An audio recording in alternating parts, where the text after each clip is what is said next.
today we're going to go ahead and yank these headers out of here. Probably not going to get them painted today, but I'm trying to get them cleaned up because they are rusty. And that's about it. But after digging the turtle hole, we finally got it up on ramps because it did not want to go in the shade like I wanted it to. So instead we are outside under the sun. But we'll be all right. So in a moment here, we'll go ahead and get those yanked off. Hopefully silence this thing up a little bit because it is loud with exhaust leaks. And get them cleaned up a little bit, painted, and put on.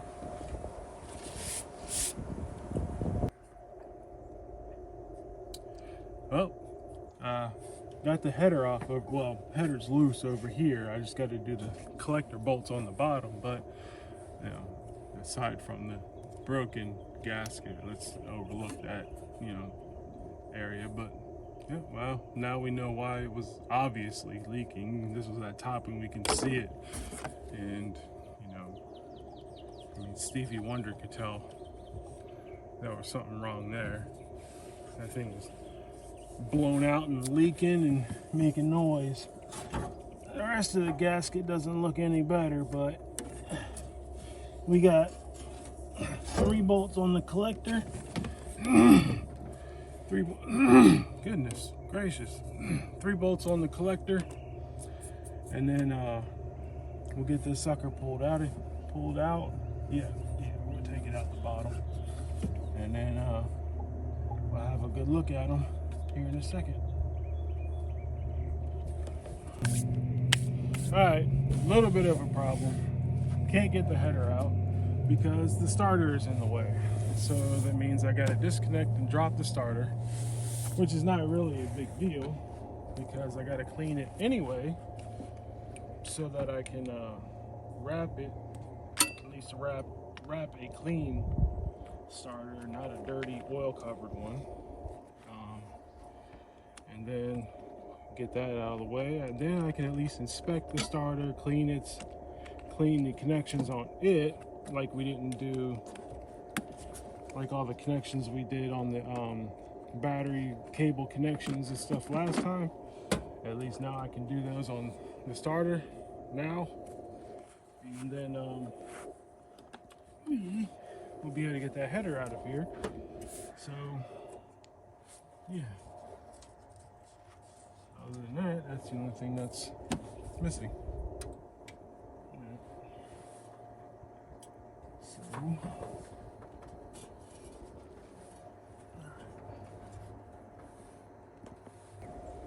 well, we got the starter and the header out, but I think we might know why the starter was having a hard time starting. This bolt was loose here. This was loose here. So we can clean this up doing the wife's favorite part, which is carburetor cleaner, cleaning it and scrubbing it up, and we can take and try to see if we can do some,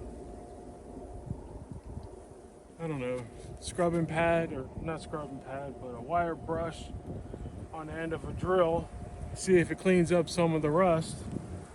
And if it does a really good job really quick, we'll continue to do so. And if it doesn't, we'll just say nope and just throw them headers back on, clean the starter up, wrap it, throw it back on, and then call it at the end of the day.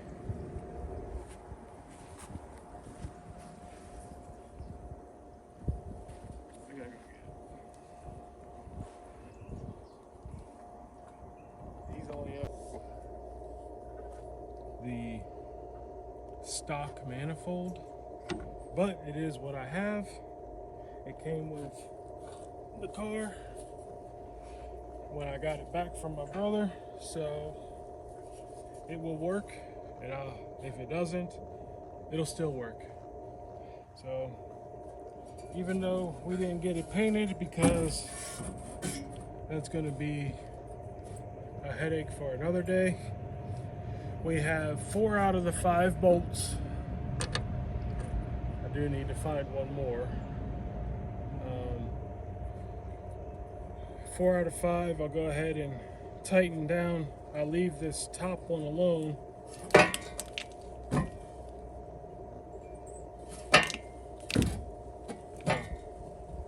I'll leave the top one alone and just tighten the other 4 up, and then hopefully it'll be quieter, except for the loud mufflers. So yeah, let's get to it.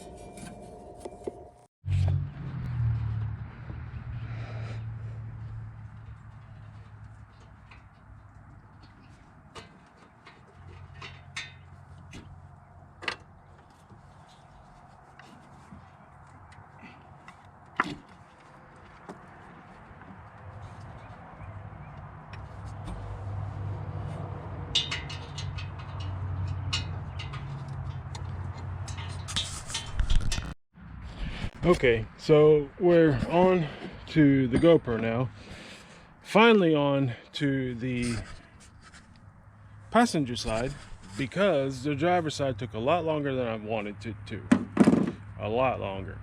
Simply because trying to wrap the starter, which finally got it wrapped in the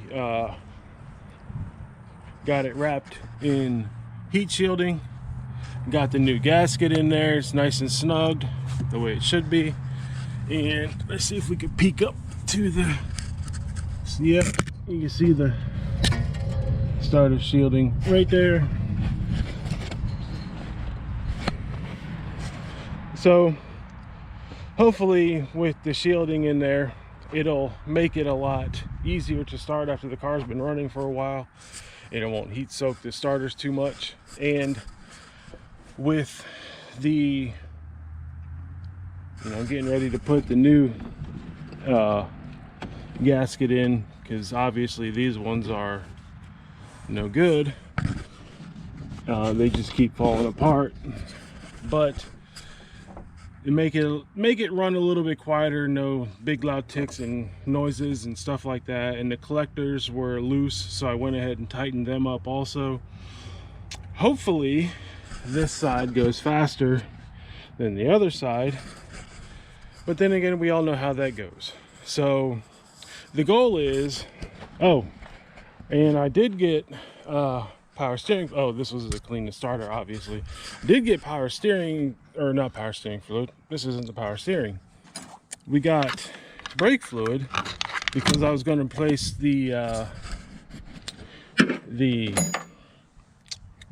the rear brakes, and yeah, we got a brake leak. So the little cylinders for the rear brake drums, I'm gonna go ahead and replace those so that this thing has some form of brakes, well, better brakes that don't go all the way to the pedal, or the pedal doesn't go all the way to the floor like my Camaro did. And then hopefully, if this thing runs on enough reliably, we'll see where we go from there. Hopefully the next thing we'll be able to start concentrating on parts to, new hoses for the upper and lower, actually flushing the coolant, replacing the heater core hoses, because this one leaks here. And then I'm just going to go ahead and for now take that one and make it a more well, obviously not a kinked bend like that, make it more of a U-bend, and then get some of these hoses here replaced, that, actually all of them, not just some of them, all of them actually,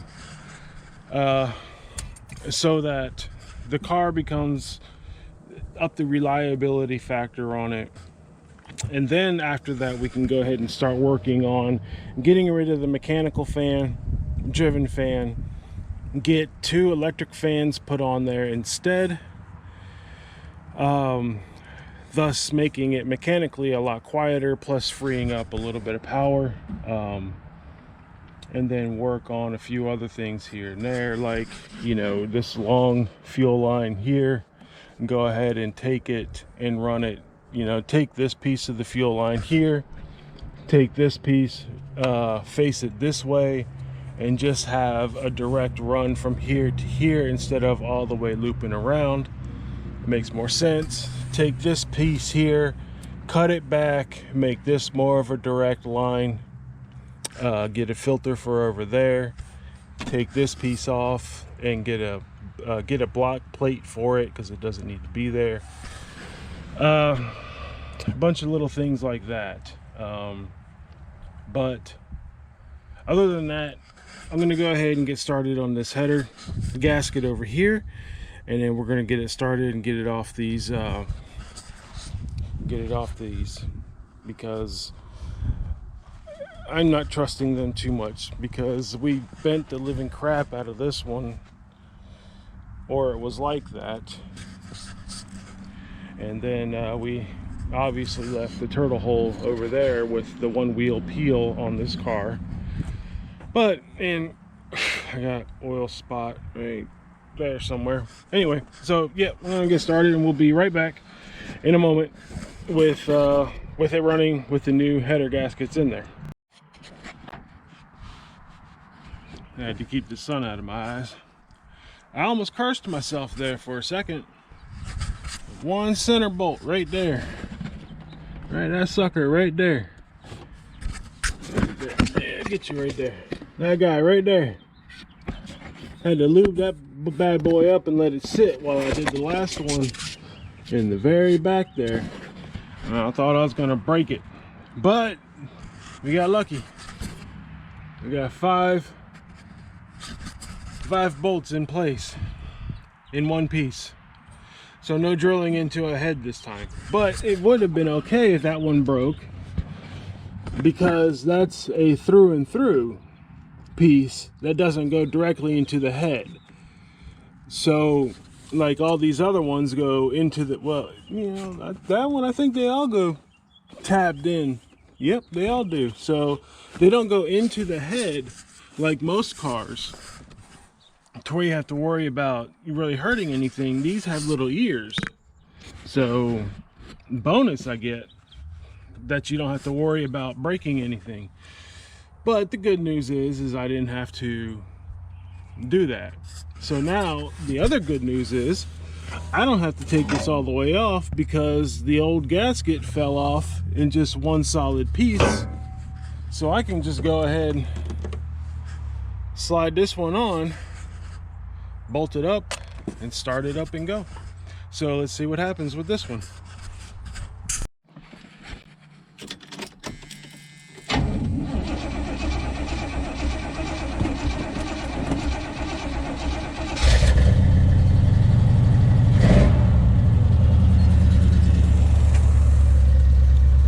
All right, much quieter under the hood.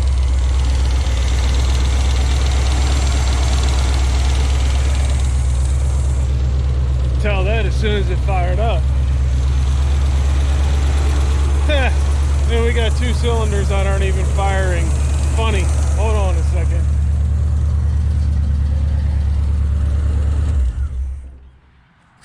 Interestingly enough, I always forget something, but the doggone thing seemed like it was running perfectly fine with minus two cylinders, wasn't it?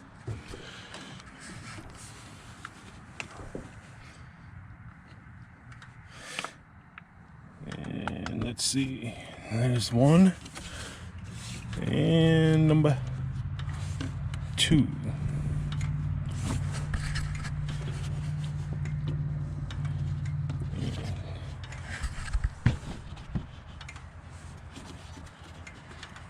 There we go. Got it. Now let's try it again with all the cylinders hooked up. See what it really sounds like, instead of worrying about, yeah. It's a lot smoother.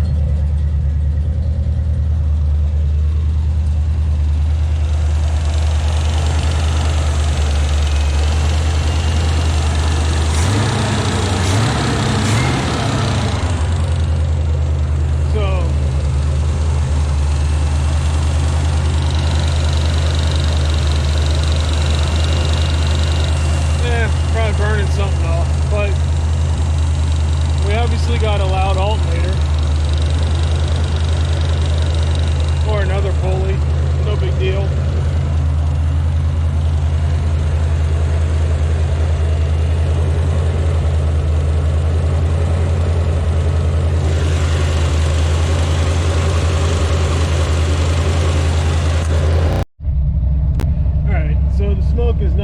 but my dirty hands all over the headers with the oil and stuff.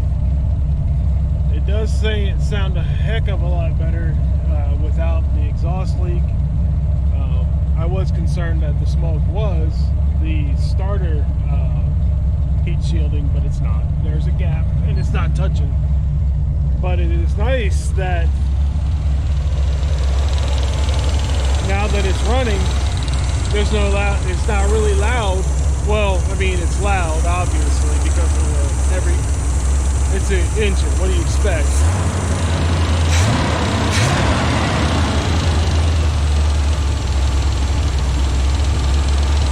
But as soon as we figure out what that ticking noise is, that'll significantly make it quieter, which I believe that it is the alternator pulley myself. And as soon as we figure out what the as soon as we get rid of the fan, that'll get rid of a lot of noise under the hood, because it's just slapping air and moving air, but it won't be nearly as loud at all, and mainly it'll be all exhaust after that. So although I do believe that there might be some exhaust leaks still, but the header, the gaskets are doing better. They're not the best, but they'll do for now.